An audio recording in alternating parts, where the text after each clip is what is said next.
12 বছর আগে বাঁকুড়ার প্রতিবাদী খুন আর সেই মামলায় তৃণমূল নেতার যাবজ্জীবন কারাদণ্ডের নির্দেশ দিল আদালত। খুনের মামলায় তৃণমূলের অঞ্চল সভাপতি সহ 7 জনের যাবজ্জীবন কারাদণ্ড হলো। 2012 সালে ইন্দিরা আবাস যোজনার টাকা তছরূপ আর সেই ঘটনার প্রতিবাদ করায় পিটিয়ে খুন করা হয়। গণপিটুনিতে প্রতিবাদী গোলাম কুদ্দুস শেখ খুন হন। ঘটনায় 41 জনের বিরুদ্ধে অভিযোগ দায়ের হয়। 13 জনের বিরুদ্ধে চার্জশিট পেশ করে বাঁকুড়ার জয়পুর থানা।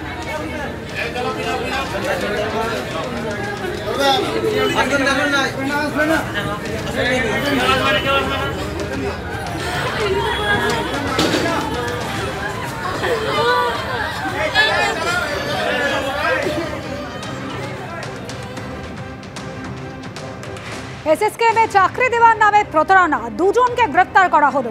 এসএসকেএম চত্বর থেকে ভবানীপুর থানা পুলিশের হাতে গ্রেফতার। এসএসকেএমের চিকিৎসকের সহকারী চাকরির নামে প্রতারণা, হাসপাতাল চত্বরে চাকরির ভুয়ো নিয়োগপত্র দেওয়ার সময় পাকড়াও করা হয়। 2 জনকে হাতে নাতে ধরেছে এসএসকেএমের আউটপোস্টের পুলিশ। প্রতারণা চক্রে আর কারা কারা জড়িত, কিংপিনের খোঁজে পুলিশ। এসএসকেএম হাসপাতালের ডাক্তারের সহকারী হিসেবে চাকরির প্রতারণা চক্র এবং সেই প্রতারণা চক্রে 2 জনকে গ্রেপ্তার করেছে ভবানীপুর থানার পুলিশ। গতকাল যেখানে আমরা দাঁড়িয়ে রয়েছি এই এসএসকেএম হাসপাতালের পুকুর পাড়ে, সেখান থেকেই 2 জনকে পাকড়াও করে হাসপাতালের পুলিশ আউটপোস্টের আধিকারিকরা। দেখা যায় তারা বেশ কয়েকজনকে নিয়োগপত্র দিচ্ছেন। 2 জন যুবককে আটক করা হয় প্রথমে এবং পরবর্তীকালে তাদের জিজ্ঞাসাবাদ করে অভিযোগপত্র পেয়ে তাদেরকে গ্রেপ্তার করা হয়েছে এবং দেখা গিয়েছে তারা ডাক্তারের সহযোগী হিসেবে যে চাকরির কথা বলছিলেন। দুধ বিক্রি থেকে দাদাগিরি, 2018 থেকে উত্থান এই জন সিং এর, এমনই দাবি করছেন কামারহাটি প্রাক্তন সিপিএম বিধায়ক মানস মুখোপাধ্যায়। আমরা শুনেছি প্র্যাকটিক্যালি 18-19 সাল থেকে, এবং ওর এখন বয়স কত তাও জানি না। 18-19 সাল থেকে উত্থান হলে তার বয়স কত হবে? ওর ভাইকে আমি চিনি যে ফুটবল খেলে। 18 শেষ দিক থেকে 19-এর গোড়ার দিক থেকে বেশি নাম শুনেছি, এবং এই নাম শোনার পর থেকেই পরে দেখলাম এরা সমস্ত জায়গায় বিভিন্ন জমি জমা এসব কাণ্ডের সঙ্গে জড়িয়েছে। এবং 21-এর পরে এরা 22-এ লোকসভার বিধানসভা পৌরসভার ভোট, আমার নিজের মনে আছে 8, 11, 12 এই 3টে ওয়ার্ড তার ভোট লুট করলো।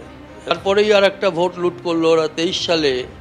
কামারহাটি পৌরসভার এমপ্লয়িজ ইউনিয়নের একটা কোঅপারেটিভ ইলেকশন ছিল, সেই ভোটটাও তারা লুট করলো।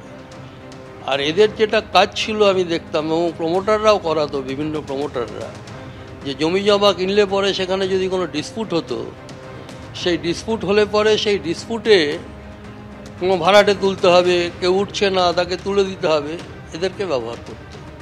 এবং এদেরকে ব্যবহার করার সাথে সাথে এরা যেটা করতো, যে এদের যে সিন্ডিকেট তারাই সমস্ত, সে বালি বলুন, সিমেন্ট বলুন, যা সিন্ডিকেটের যারা কাজ সেই করতো, এবং পয়সা কড়ি ইত্যাদির মধ্য দিয়ে ফুলে ফেঁপে উঠল।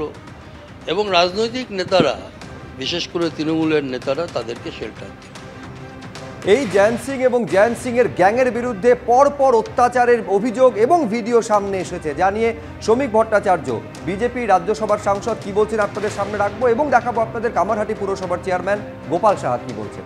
দেখুন, প্রত্যেকেই জানে জয়ন্ত সিংহ কার লোক, জয়ন্ত সিংহর সঙ্গে মাথার উপরে কোন নেতার হাত আছে।